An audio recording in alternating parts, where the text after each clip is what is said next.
얘기를 좀 드리자면은 그냥 제가 연구를 진행을 하면서 쭉 그냥 진행한 과정에 대해서 쭉 말씀을 드릴 것 같아요. 그래서 실험을 진행을 지금 하고 계시는 선생님들도 있는 걸로 알고 있는데 실험 연구를 하시는 분들께서는 뭐 중간에 그냥 인터뷰를 하셔서 그냥 난입하셔서 자기의 경험에 대해서 얘기를 해주셔도 좋을 것 같습니다. 좀 편안하게 얘기를 해주시면 많은 분들에게 서로서로 좀 이렇게 경험을 공유하는 차원에서 좋을 것 같아요.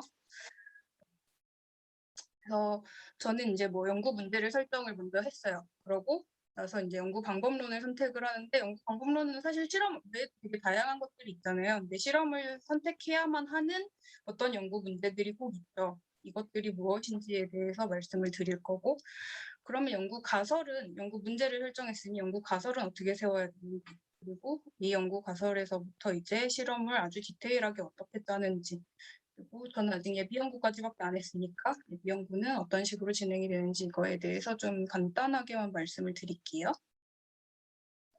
연구 문제 설정 사실 이거는 뭐 심리학 연구 방법론을 수업을 들으신 분들은 다 아실 내용임에도 불구하고 생각보다 이제 저도 석사 저학기 때는 헤맸고 그리고 이제 석사 저학기 선생님들이랑 일을 할 때도 프로젝트를 같이 할 적에도 이 부분에서 조금 헤매고 있네라는 생각을 많이 할 때가 있어요.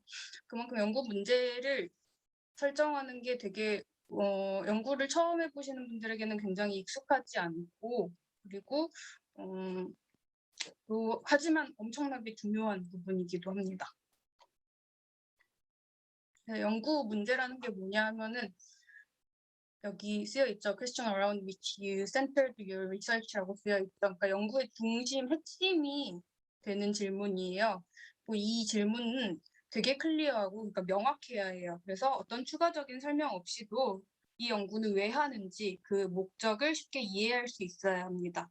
그리고 되게 포커스드 되어 있어야 돼요. 그래서 굉장히 내가 지금 하려는 이 연구 안에서 딱 철저하게 대답을 할 수 있을 정도로 좁아야 돼요. 그리고 굉장히 간결해야 합니다. 최대한 간결하고 간결해야 돼요. 우리는 지금 에세이를 쓰거나 산문을 쓰거나 뭐 그런 게 아니에요. 그래서 중의적인 표현 이런 거 다 생략해 주시고 최대한 아주 클리어하고 명확한 과학적 글쓰기가 될 수 있도록 해야 됩니다. 근데 밑에는 조금 난해하죠. 컴플렉스하고 알기업을 해야 된대요. 단순히 예, 아니요로 대답할 수 있는 질문을 우리가 굳이 실험 연구를 통해서 뭐 다른 심리학 연구를 통해서 그러니까 과학적인 연구를 통해 가지고 대답을 하려고 하지 않아요. 왜냐하면 과학적인 연구들은 다 돈이 들거든요. 그래서 이 돈을 들여서 내가 이걸 정말 할 가치가 있는지 잘 생각을 해보셔야 합니다. 혹은 프로젝트에서 이제 연구를 한다면 이 국가 예산이죠. 보통은 세금을 들여서 할 만한 연구를 하고 있는지 생각을 해보실 필요가 있겠습니다. 그래서 이 대답을 구성하기 전에 오히려 아이디어를 굉장히 꾸준히 잘 선행 연구를 통해서 얻고 그리고 그걸 종합하고 그걸 분석함으로써 연구 가설, 연구 리서치 퀘스천을 만들어 갑니다. 그다음에 알규어블하다고 했죠. 논쟁의 여지가 있는 가설이어야 됩니다. 누가 생각해도 자존감은 인간에게 중요해라는 뭐 이런 가설을 굳이 검증을 할 필요가 없어요. 아까 말했듯이 과학적 연구는 돈이 듭니다.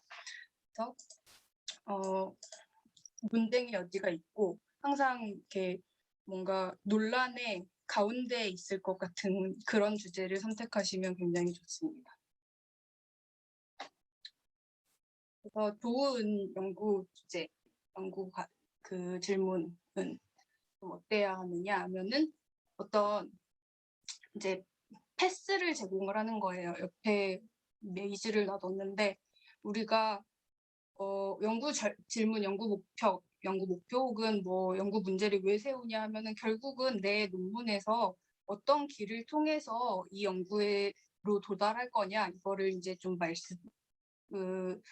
얘기를 하기 위해서 연구 질문을 세우는 거거든요.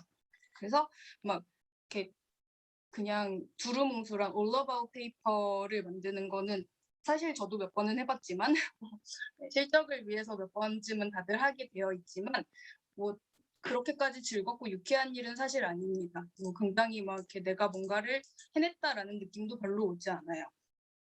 좋은 연구가 되려면 굉장히 클리어하고 명확한 어떤 그런 질문이 되어야 되고, 그리고 좀 어떤 처음에 이 연구 주제를 설정할 적에는 처음에 좀 제너럴한 주제에 대해서 왜 혹은 어떻게 이렇게 시작을 합니다. 그래서 연구 주제를 제일 처음 설정할 적에 약간 브로드예요. 밑에 보시면은 이거는 실제로 제가 이제 한 연구들 하고 있는 연구들에서 이제 따온 그 퀘스천들인데 노인의 운전 능력과 관련된 인지 기능을 어떻게 평가를 할 수 있을까? 혹은 왜 양극성 장애 환자들은 관해기에도 그러니까 사파가 없는 시기에도 대인관계 기능이 떨어져 있을까? 이런 것들이 처음 연구의 이제 리서치 퀘스천의 제일 첫 단계에서 등장을 하게 됩니다. 근데 이것만으로는 연구를 할 수가 없죠. 그리고 이것들에 대해서 어떤 방법론을 선택을 해야 할지도 아직까지는 좀 두루뭉술해요. 그래서 우리가 연구 방법론을 선택을 할 때 우리가 정말 굳이 실험을 하지 않아도 되는 연구들이 되게 제법 있어요. 사회과학적인 연구들에서는 꽤 있고 사실 의학 연구들에서도 실험 연구가 필요 없는 경우들은 상당히 많습니다. 근데 그래도 굳이 연구를 실험으로 제작을 해야 하는 그런 경우들이 가끔 있습니다. 이거는 리서치 퀘스천에 따라서 되게 달라져요. 그러니까 리서치 퀘스천이 어떤 좀 디스크라이빙 하거나 익스플로링 하거나 그러니까 뭔가를 이렇게 현상에 대해서 그냥 묘사를 하거나 아니면 내가 되게 탐색적으로 뭔가를 연구하겠어. 예를 들어서 이거는 제가 연구를 했던 것들에 대한 가설인데 이제 젊은 자살 시도자들이 어떤 임상적 특성을 가졌을까? 되게 탐색적이죠. 이런 연구에 대해서는 실험 연구는 굳이 할 필요가 없어요. 그냥 어떤지를 실제로 보기만 하면 되니까. 그리고 이제 불면증과 우울증 공존 질환을 가진 사람들은 불면증을 단독으로 가진 환자들이랑 뇌 활성화에서 어떤 차이를 보일까? 이것도 뭐 굳이 실험이라고 하면 실험이겠지만 저는 그거는 그냥 측정이라고만 생각을 했었는데 그냥 뇌 활성화를 두 집단을 비교를 하기만 하면 돼요. 네. 그런데 이제 이 두 가지에 대해서는 실험적인 방법들이 어느 정도는 필요합니다. 그것이 완전한 실험 설계이든 아니면 준실험 설계이든 실험적인 방법들을 꼭 테스팅을 하는 과정들이 필요한 질문, 리서치 퀘스천들은 이런 것들이에요. 어떤 것들을 설명하고 싶을 때, 검증을 하고 싶을 때, 이게 왜 그런지 알고 싶을 때, 왜 양극성 장애 환자들은 관해기에도 대인관계 기능이 떨어져 있는지 그 이유를 알고 싶을 때, 그럴 때는 뭔가를 테스팅을 해야 되겠죠. 그리고 또 한 가지, 이벨리에이팅 하거나 액팅할 때, 이거 우리 이제 임상심리학에서 굉장히 많이 하는 주제죠. 치료 연구 혹은 평가 도구 개발 연구들이 이런 데에 속합니다.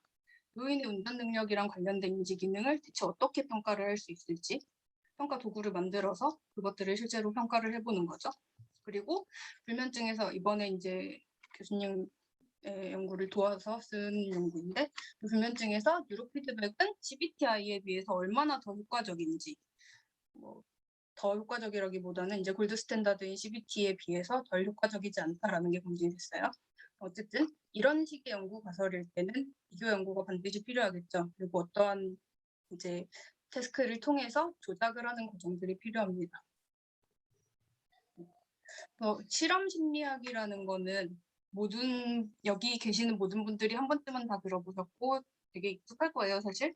실험 심리학이라는 거는 교수님께서도 말씀해 주셨듯이 이제 되게 브로드한 범위인데 사실 인간의 어떤 생각, 감정, 행동 혹은 뭐 다양한 어떤 그냥 인간의 그 멘탈과 관련된 모든 측면에 대해서 과학적인 방법을 사용해서 데이터를 수집하고 연구를 수행하는 거를 폭넓게 그냥 실험 심리학이라고 해요. 그런데 여기서 실험적이라는 말이 나오는데 experimental이라는 말이 나오는데 이게 뭐냐면은 검증을 한다는 거예요. 그 어떤 것에 대해서 뭔가 그 측면에 대해서 반드시 검증을 하고 그래서 그 결과를 측정을 하고 비교를 하는 두 집단 간에 혹은 세 집단 간에 비교를 하는 혹은 전후 간에 비교를 하는 그런 과정들이 필요합니다. 좀 더 구체적으로 말하자면은 이제 어떤 그룹이 이제 그 자극에 노출이 되고 자극이나 뭐 되게 여러 가지 자극들에 노출이 되고 그것들에 대해서 이제 반응을 하는데 그 반응이 뭐 뇌에서 나타나는 것이든 행동적이든 표정이든 이런 반응들을 이제 기록을 하고 그 다음에 그것들을 이제 컴패리전을 하는 거죠. 중립자극과 비교를 하든 아니면 통제집단과 비교를 하든. 우리는 흔히 이제 통제집단과 비교를 하죠. 임산군과 통제군에 대해서 이제 같은 자극을 제공하고 비교를 해주죠. 네, 이런 식으로 통제군과 비교를 함으로써 이 가설을 테스트하는 그런 과정이 이제 실험이라고 할 수 있습니다. 그래서 우리가 이제 실험을 통해서 대답하고자 하는 질문들은 아래에 있는 이런 것들이죠. 왜 우리가 어떤 특정한 방식으로 행동을 하는가? 그리고 어떤 것들이 행동에 영향을 미치는가? 그리고 좀 이 행동을 어떤 경험을 통해서 이제 교수님이 나갔어. 어떤 경험을 통해서 행동이 조성이 되는가? 이런 것들이 이제 실험을 통해서 검증이 될 수 있는 것들이겠죠. 네, 여기까지는 굉장히 기본적인 이야기였습니다. 아주 이론적인 얘기지만 설명을 드리고자 하는 게 연구 문제에서 연구 가설을 아까 도출을 한다고 했잖아요. 연구 문제하고 연구 가설은 좀 달라요. 그러니까 우리가 연구 가설을 되게 그러니까 실험 연구에서는 특히나 연구 가설을 되게 중시할 수밖에 없고 그냥 좀 디스크립티브한 연구, 익스플로러티브한 연구에서는 연구 가설을 세우지 않는 경우들도 되게 많습니다. 연구 문제는 아까 말했듯이 연구하고자 하는 그 중점적인 주제예요. 내가 이 페이퍼를 통해서 그래서 뭐에 대해 얘기를 하고 싶어 주제. 연구의 질문, 연구의 목적이 바로 연구 문제고 연구 가설은 더 구체적으로 어떤 그 연구 문제를 이제 다 변수화를 하는 거예요. 다 수량화 가능한 형태로 다 조각조각을 내요. 그렇게 조각조각을 낸 것들을 이제 이것들이 어떤 관계를 가지고 있을 거야 라고 연구자가 예상한 거에 대해서 그럴 것이다 라는 형태로 제시를 하는 것이 이제 연구 가설이 되겠죠. 왜 실험에서 이게 중요한지는 이제 아실 거라고 생각해요.